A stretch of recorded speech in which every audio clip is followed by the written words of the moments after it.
నిన్నటి నుంచి కురుస్తున్న వర్షానికి విజయవాడ సున్నబట్టి సెంటర్లో దారుణం జరిగింది. ఒక ఇంటిపై కొండ చర్యలు విరిగిపడ్డాయి. ఈ ఘటనలో ఒకరు మృతి చెందగా ఇంట్లో మరో ఇద్దరు చిక్కుకున్నారు.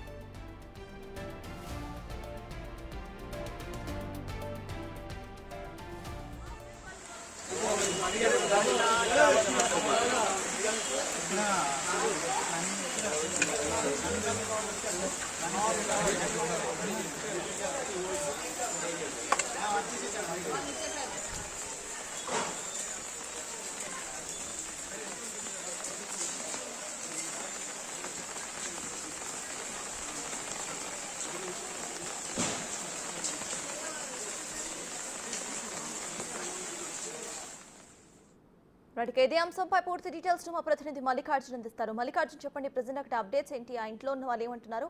అక్కడ పరిస్థితి ఎలా ఉంది? భారీ వర్షం అయితే విజయవాడ ముఖ్యంగా నమోదవుతున్న పరిస్థితులు కనిపిస్తా ఉంది.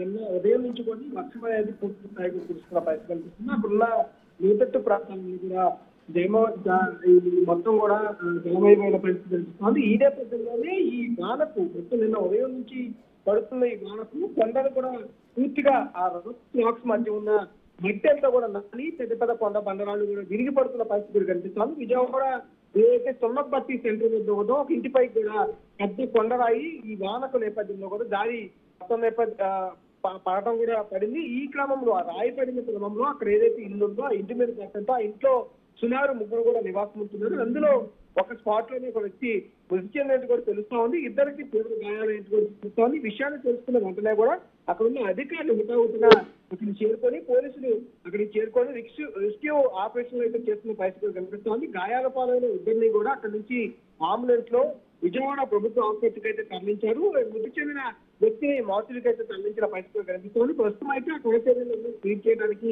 రెస్క్యూ టీం అయితే ఆపరేషన్ చేస్తున్న పరిస్థితి కనిపిస్తా ఉంది. ఎప్పుడు అక్కడ ఉన్న కొనసాగులకు సంబంధించి అప్రమత్తంగా ఉన్నాయంటూ కూడా అక్కడ ఉన్న ప్రజలకు ఎప్పటికప్పుడు అధికారులు కూడా సమాచారం అందిస్తున్న పరిస్థితి కనిపిస్తోంది. ఇలాంటి గతంలో జరిగినప్పుడు పునరావాస కేంద్రాలు ఏవైతే ఉంటాయో పునరావాస కేంద్రాలకు వెళ్ళాలని కూడా అధికారులు సూచిస్తా ఉన్నారు. విజయవాడ వ్యాప్తంగా కూడా ఇటు కొనసాగులు ఉన్న ప్రాంతంతో పాటు అటు జలమయం వచ్చిన ప్రాంతాలకు కూడా ప్రజలు అప్రమత్తంగా ఉండాలని అధికారులు సూచిస్తున్న పరిస్థితి కనిపిస్తోంది. ఇప్పటికే మున్సిపల్ కమిషనర్ తో మంత్రి నారాయణ కూడా మాట్లాడటం జరిగింది. ఎప్పటికప్పుడు ఆ జలమయ ప్రాంతాల నుంచి నీటిని వెళ్ళిపోయే విధంగా చర్యలు తీసుకోవాలని కూడా మంత్రి ఆలోచన జరిగింది. కొనసాగులకు సంబంధించి కూడా మంత్రి అయితే ఆమోదిస్తున్న పరిస్థితి కనిపిస్తుంది.